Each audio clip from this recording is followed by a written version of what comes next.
મારા બધા દર્શકોને મારા બાપા સીતારામ. તો ભાઈ હવે 72 કલાકનો સમય બાકી છે. 72 કલાક તમારે રાહ જોવાની છે. પછી તમને ખબર પડશે. જો તમારે નગરપાલિકા છે તો ત્યાં પદાધિકારી કોણ આવશે.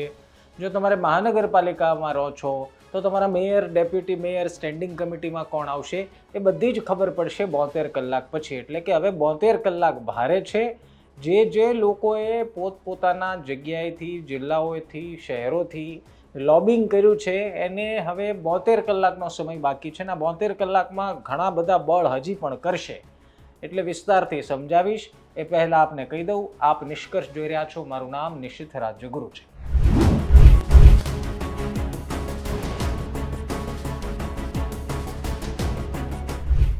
તો સાહેબ, ભાજપની પાર્લામેન્ટરી બોર્ડની બેઠક આજથી 3 દિવસ માટે મળવાની છે.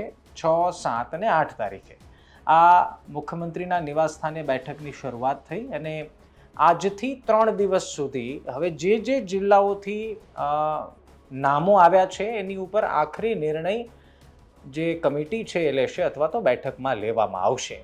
કહેવામાં આવી રહ્યું છે કે 8 થી 10 એવા નેતાઓ છે જે નિર્ણયમાં ભાગ લેશે અથવા તો નિર્ણય લેશે. પરંતુ પાર્લામેન્ટરી બોર્ડની બેઠકમાં હવે જે કોઈ પણ ચર્ચા થશે એ અંતિમ ચર્ચા હશે ને હવે 9મી તારીખે અથવા તો 8 તારીખ પછી 72 કલાક પછી કદાચ એ ફાઇનલ ડિસિઝન એટલે કે અંતિમ નિર્ણય આવી જશે. હવે 393 સ્થાનિક સ્વરાજની સંસ્થાઓ માટે આ નિર્ણય છે, જેમાં 260, 250થી વધારે નગરપાલિકાઓ માટે, 15 મહાનગરપાલિકા માટે, 34 જિલ્લા પંચાયત, આ બધા માટે નિર્ણય લેવામાં આવશે. જ્યાં નિર્ણય લેવાની શક્યતાઓ છે ત્યાંથી હવે નામ તો ઘણા બધા સામે આવી ગયા છે કે ભાઈ રાજકોટમાં મેયર કોણ બનશે, હવે મોરબીમાં મેયર કોણ બનશે, ભાવનગરમાં મેયર કોણ બનશે, કારણ કે 15 મહાનગરપાલિકા ભારતીય જનતા પાર્ટી પાસે છે. સૌથી મોટી વાત અહીંયા એ છે કે આ વખતે ભારતીય જનતા પાર્ટીએ જે નિર્ણય લીધો, ભારતીય જનતા પાર્ટી આ વખતે શું કર્યું કે ઘણા બધા સિનિયર નેતાઓની ટિકિટ કાપી, ઘણા બધા અનુભવી લોકોની પણ ટિકિટ કાપી અને એક કોમ્બિનેશન કરવાનો ટ્રાય કર્યો યુવા પેઢી સાથે, નવા ચહેરાઓ સાથે. શરૂઆતમાં એવી ચર્ચાઓ હતી કે કદાચ ભારતીય જનતા પાર્ટીને આ નુકસાન કરશે, પરંતુ નુકસાન કંઈ થયું નહીં, ઉલટાનો ફાયદો થઈ ગયો. ભાજપની આ સ્ટ્રેટેજી, આ પ્લાન એન્ટી ઇન્કમ્બન્સીને પહોંચી વળવા માટે હતું એવું કેટલાક રાજકીય પંડિતો કહે છે ને એમાં એ સફળ પણ થયા. પરંતુ હવે એનાથી પણ અઘરો નિર્ણય એ છે કે સત્તા મેળવ્યા બાદ પદાધિકારી તરીકે કોની નિમણૂક કરવી.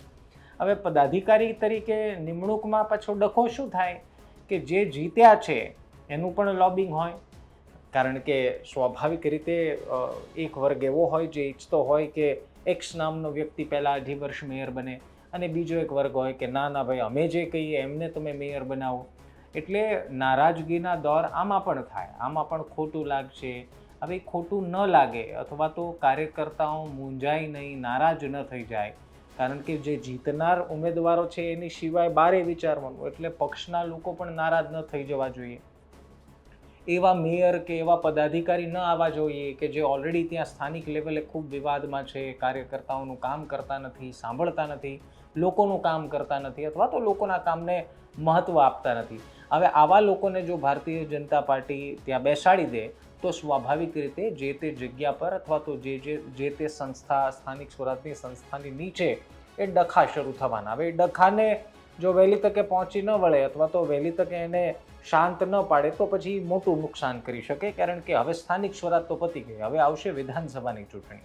એટલે હવે ભારતીય જનતા પાર્ટી કોઈ એવું રિસ્ક નહીં લે કે એની નુકસાની 2027માં ભોગવવાનો વખત આવે અથવા તો 2027 પહેલાં કોઈ નાની મોટી નુકસાની થઈ જાય. હવે ઘણા બધાને એવું હશે કે ભારતીય જનતા પાર્ટી નક્કી કરે ફાઇનલ, પરંતુ એ જ નક્કી કરે ફાઇનલ હોય પરંતુ એની પહેલાં જે તે જગ્યાએથી ખૂબ જ જોરદાર રીતે લોબિંગ શરૂ થઈ જાય, ફાટા પડી જાય, 2 અલગ અલગ ગ્રુપ બની જાય, કાર્યકર્તાઓના 2 અલગ અલગ ગ્રુપ હોય અને જેને પોતાના જે નેતા ગમતા હોય એની પસંદગી થાય એવું બધા ઈચ્છતા હોય. એટલે આ બધું ફિલ્ટર કરીને હવે 9મી તારીખ અથવા તો 10મી તારીખ ટૂંક સમયમાં 72 કલાકમાં અથવા તો 72 કલાક પછી એ નિર્ણય આવી જશે કે કયા મહાનગરમાં કોણ મેયર બને છે, કોણ ડેપ્યુટી મેયર બને છે, કોણ સ્ટેન્ડિંગ ચેરમેન બને છે. હવે આ બધું મહત્ત્વનું એટલા માટે છે કારણ કે જે પણ આવશે, સત્તા પર આરૂઢ થશે જે મેયર બનશે, ડેપ્યુટી મેયર બનશે, એની ઉપર એ જવાબદારી રહેશે કે વિધાનસભા પહેલાં એ કામ કરીને જનતાને ભોળવે છે અથવા તો જનતાને રીઝવે છે. કેમ? કારણ કે પહેલી 2.5 વર્ષની ટર્મ પહેલાં જ વિધાનસભાની ચૂંટણી આવી જવાની છે. એટલે ભારતીય જનતા પાર્ટી એ વિચારીને પણ નિમણૂક કરશે કે જેના કારણે વિધાનસભા પહેલાં એટલીસ્ટ કોઈ ડખો ન થઈ જાય, કાંઈ રાયતું ન ફેલાઈ જાય, કંઈક એવું ન થઈ જાય કે જેના કારણે એ જગ્યા પર અથવા તો સ્પેસિફિક મહાનગરમાં કે નગરપાલિકામાં કે તાલુકા જિલ્લામાં ક્યાંય નાનું મોટું નુકસાન સહન કરવાનો વખત આવે. બીજો મુદ્દો, ભારતીય જનતા પાર્ટી કદાચ એ પણ ધ્યાને લેશે કે કોઈ એવા વિવાદાસ્પદ ચહેરાને મેદાનમાં ન ઉતારે જેથી કરીને કાર્યકર્તાઓ નારાજ થઈ જાય અને ડિમોરલાઇઝ થઈ જાય અને એવું માની બેસે કે આટલી બધી મહેનત શું આ વ્યક્તિને બેસાડવા માટે કરી હતી, એટલે ત્યાંથી એ નારાજગીનો દોર શરૂ ન થઈ જાય એનું પણ એક પ્રયાસ કરશે. બીજું, એવા નેતાની પસંદગી કરશે, શક્ય છે એ બેલેન્સ રાખશે, સામાજિક બેલેન્સ રાખશે કે ભાઈ બાકી જે પદો પર નિમણૂક કરવાની છે મહાનગરોમાં કે બાકી બધા સંસ્થાનોમાં, એમાં એ બેલેન્સ રાખશે કે કોઈ એક વર્ગને નારાજગી ન થઈ જાય બીજા વર્ગને પ્રાધાન્ય આપવાથી, એટલે એ બેલેન્સ કરવું પણ જરૂરી છે. કહેવાનો મતલબ, ચૂંટણી તો જીતી ગયા, પણ ચૂંટણી જીતી ગયા પછી સૌથી મોટો પક્ષ માટે, ભારતીય જનતા પાર્ટી માટે માથાનો દુખાવો તો એ છે કે કોને મૂકવા ને કોને ન મૂકવા.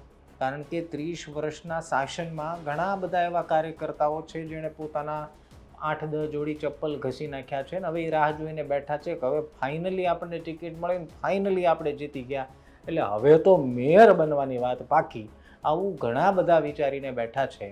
પરંતુ એ એમના વિચારો અને પછી ગાંધીનગરમાં મળી રહેલી પાર્લામેન્ટરી બોર્ડમાં હાજર નેતાના વિચારો મેચ થાય છે કે નહીં એ તો હવે સમય બતાવશે.